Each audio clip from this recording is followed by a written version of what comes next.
하나님의 말씀은 빌립보서 3장 13절에서 14절의 말씀. 화면에 띄어진 말씀을 보시면서 제가 봉독하도록 하겠습니다. 빌립보서 3장 13절에서 14절의 말씀 제가 봉독하도록 하겠습니다. 형제들아, 나는 아직 내가 잡은 줄로 여기지 아니하고 오직 한 일, 즉 뒤에 있는 것을 잊어버리고 앞에 있는 것을 잡으려고 둯대를 향하여 그리스도 예수 안에서 하나님이 위에서 부르신 부름의 상을 위하여 달려가노라. 아멘. 앞서 보셨듯이 저희는 6월 28일부터 8월 2일까지 약 한 달간에 걸쳐서 영유치부부터 청년부 1일까지 제주에서, 경기도 가평에서, 그리고 교회에서 여름 수련회와 성경학교를 진행하였습니다. 온 교회의 기도와 또 후원 가운데 하나님의 은혜로 주일학교의 여름 사역을 무사히 마칠 수 있었습니다. 우리는 또 이렇게 한 해의 여름 사역을 마무리했습니다. 그리고 오늘 발표한 내용들을 들어보면 다 감사하고 다 좋았습니다. 그렇다면 우리는 여기서 끝일까요?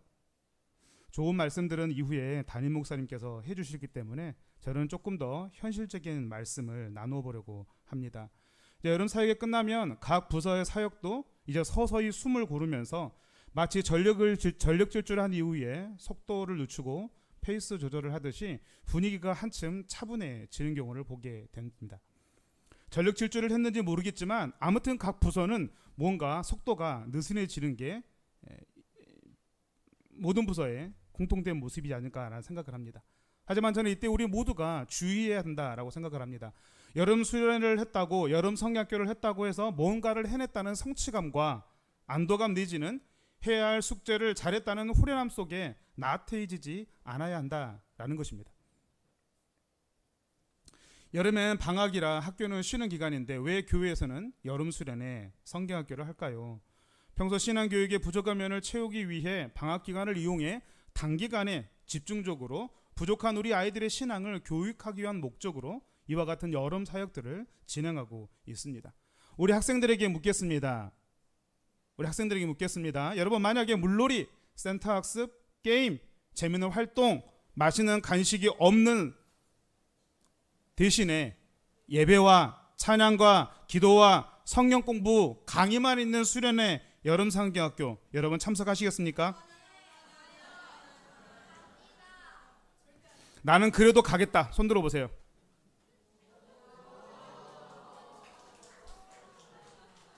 아동부는 그러한 수련회를, 성경학교를 다시 한번 기획해 보시는 것을 제가 권해드립니다. 참고로 저희 청년부도 부족해서 8월 17일 날에 원데이 바이블 스쿨 1일 성경학교를 했습니다. 광고에 보셨듯이. 몇 명이 신청했을까요? 전 강요도 안 했습니다. 하여튼 말씀드리진 않겠습니다. 아침 9시부터 5시까지 오직 말씀만 보고 성경 공부만 했습니다. 청년들의 만족도가 좋았을까요? 안 좋았을까요? 그들에게 직접 물어보십시오. 저는 이런 상상을 해봅니다. 화면을 보여주세요. 방송실. 저는 이런 상상을 해봤습니다. 제가 만약 이런 학원을 세운다면 여러분 어떨 것 같습니까? 제가 이 학원을 차린다면 성공할까요? 성도님들 말씀 좀 해보세요. 제가 이 학원을 차리면 성공할까요? 망할까요? 뭐라고 말은 해야 되겠는데 말을 못할 것 같죠? 여러분, 만약에 수련회나 성경학교 대신에 이런 학원을 보낸다면 여러분 부모님들 보내시겠습니까? 여러분들은 부모님이 이런 학원을 보낸다면 여러분 가시겠습니까? 제약. 오케이. 제가 8년 전에 사역하던 교회에서 한 아동부 선생님이 저에게 이런 말씀합니다. 왜 목사님, 다른 학원들은 다 있는데 성경을 가르쳐주는 학교는 없을까요? 라고 물어봅니다. 제가 한 대 띵 맞은 느낌이었어요. 그러면 집사님, 제가 만약 학원을 이 근처에 내면 두 남매를 보내실 건가요? 그러니까 본인은 보내겠대요. 근데 실제로 보낼지 안 보낼지 모르기 때문에 제가 학원을 차린단 말은 못했습니다. 여러분, 대한민국에서 공교육만으로는 대학 입시를 준비하는 게 현실적으로 어렵습니다.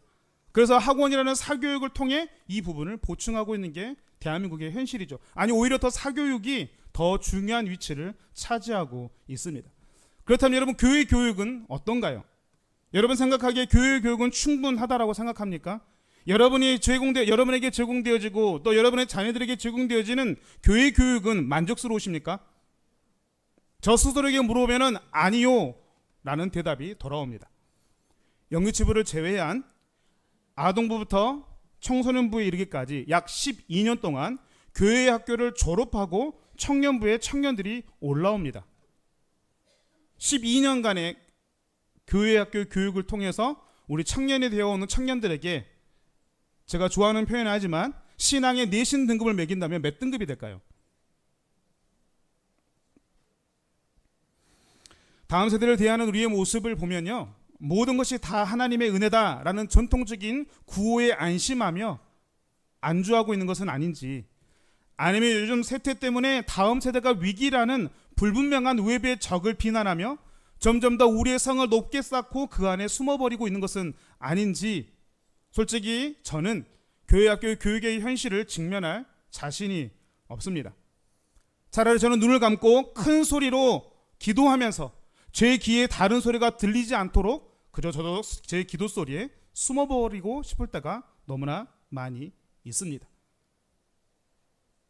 이 말을 하고 있는 지금도 제 마음은 흔들리고 어떻게 해야 할지 모르겠습니다.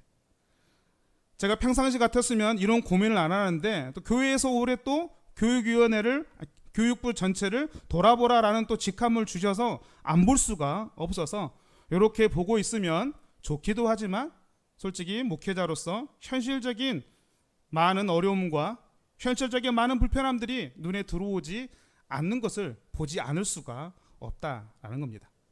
그래서 많은 고민 끝에 제가 용기 내서 하고 싶은 말은 무엇이냐면, 다른 것도 다 중요하고 다 필요하지만 저와 교육부서의 목회자들이 더 정신을 차리고 더 열심히 해야겠습니다.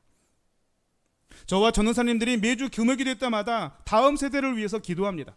제가 목소리를 제일 크게 기도합니다. 그런데 내가 하는 기도의 소리만큼 나의 관심과 열정은 높은가? 내가 기도할 때 땀 흘리는 그 체온만큼 나의 열정은 뜨거운가? 안타깝지만 아니요, 부족하다라는 겁니다. 요즘 아이들이 쉽지 않아요. 선생님들도 협조적이지 않아요. 교회는 이런저런 제약이 많아요. 거기에다가 사역자로서 나의 개인적인 이런 문제 저런 어려움들이 있어요. 사역자로서 개인의 삶도 있지 않겠습니까? 하지만 우리들은 이런저런 핑계와 합리적인 이유를 대며 계속해서 뒷걸음질 치고 있습니다. 도망치고 싶죠. 포기하고 싶습니다. 그러나 교회와 하나님은 이런 현실적이고 합리적인 이유를 원하는 게 아니라 우리 사역자들에게 책임을 묻고 있는지 모릅니다. 너의 최선은 무엇이었는가? 우리가 최선을 다하지 않았는데 교사들에게 최선에 대해서 어떻게 말할 수 있겠습니까? 성공적인 사역의 성과를 도출하고 있는 다른 교회 사역자들, 그리고 과거에 사역했던 사역자들과 비교되기도 합니다. 하지만 사역자로서 어쩔 수 없는 현실이에요. 우리는 그렇게 사역할 수밖에 없는 겁니다. 아무리 과거와 현재의 차이가 있고 기억의 보정이 필요하지만 우리는 변명할 이유도 변명할 필요도 없습니다. 현실과 환경은 사역의 성과를 내기에 최적의 조건은 아닐지라도 우리가 할 수 있는 최선은 결국 사람들이 아닌 하나님 앞에서 드러나야 하기 때문입니다. 다음 세대 사역은 모든 게 다 준비되고 계획되어져서 몸만 맡기면 되는 패키지 여행을 하는 게 아닙니다. 다음 세대 사역은 온갖 장애물을 뚫고 지나가야만 하는 매우 거친 길이라 생각이 듭니다. 얼마든지 편한 길을 갈 수 있어요. 늘 왔던 길대로, 사람들이 많이 갔던 길대로 우리는 갈 수 있습니다. 하지만 학생들과 선생님들이 나의 말과 요청에 귀를 기울여주고 응답해 주리라는 기대를 우리는 내려놓아야 합니다. 우리들은 사람들이 우리의 요청과 우리의 말에 귀를 기울여주고 따라주기를 기대하지 말고 하나님께서 우리의 기도를 들으신다는 믿음을 가지고 하나님께 요청하고 기도해야 합니다. 수련회와 여름 상경가 끝났습니다. 그러나 아직 끝나지 않았습니다. 오늘 말씀처럼 여름 사역이 끝났다고 뭔가를 해냈다고 착각하지 마시고 앞에 있는 달려가야 할 경주가 남아있음을 직지하시고 예수님께서 부르신 그 부르심을 위해 달려가야 합니다. 전도사님들, 이제 우리가 여름 동안 말씀의 씨앗을 뿌렸다면 알아서 자라겠지라고 넋놓고 있지 마시고 우리가 뿌렸던 그 말씀의 씨앗이 잘 자랄 수 있도록 물이 부족한 건 아닌지 그늘져야 되는 것은 아닌지 우리는 지속적인 관심을 가져야 합니다. 부족하게 뿌렸다면 더 말씀의 씨앗을 뿌리십시오. 점검해야 할 것이 무엇인지를 돌아보십시오. 더 열심히 매일 주일마다 전할 그 말씀을 최선을 다해서 준비하십시오. 우리는 하나님 앞에서 부끄럽지 않은 사역자들이 되어야 합니다. 우리가 달려야 할 구간이 어디까지인지 알 수 없지만 페이스 조절이 아닌 경주가 끝날 때까지 전력 질주를 해야 합니다. 사역자들이 달리다 넘어지면 다시 일어나고 숨이 차서 더 이상 못 달릴 것 같으면 다음 주자가 우리를 이겨서 달려갈 겁니다. 우리가 중간에 지치면 어떨까? 걱정하지 마시고 달릴 수 있을 만큼 달려가 봅시다. 그러면 또 누군가가 우리를 이어서 달려가지 않겠습니까? 여러분, 교회가 알아주지 않아도, 선생님들이 알아주지 않아도, 학생들이 알아주지 않아도 우리는 주님을 보고 달려가기 때문에 괜찮습니다. 아직 끝나지 않았습니다. 왜냐하면 주님께서 우리의 페이스메이커가 되셔서 아직도 함께 달려가고 계십니다.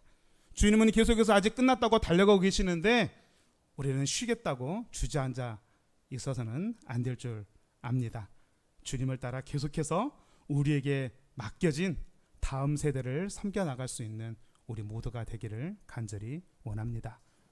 기도하겠습니다. 주님, 여름사역 감사 예배를 드리게 하여 주셔서 감사합니다. 모두가 다 좋았다고 하니 이 좋은 결과가 결실을 맺어갈 수 있도록 우리의 열심과 관심이 끊이지 않게 하시고 임의가 아닌 아직의 시간 속에서 남은 경주를 달려가게 하여 주옵소서.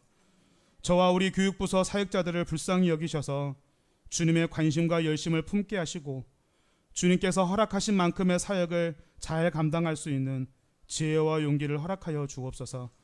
주님, 주일학교 선생님들과 학생들, 청년들에게 하나님의 함께하심을 드러내 보여주셔서 현실의 녹록치 않음과 학업의 암울함 속에서도 남들보다 빠르고 남들보다 높지 않아도 주님이 허락하신 삶의 현실 속에서 감사와 만족으로 살아가게 하여 주옵소서. 주님, 내년에는 더 큰 감사로 함께 모여 주님께 영광 돌리는 우리 모두가 되게 하여 주옵소서. 예수님의 이름으로 기도합니다.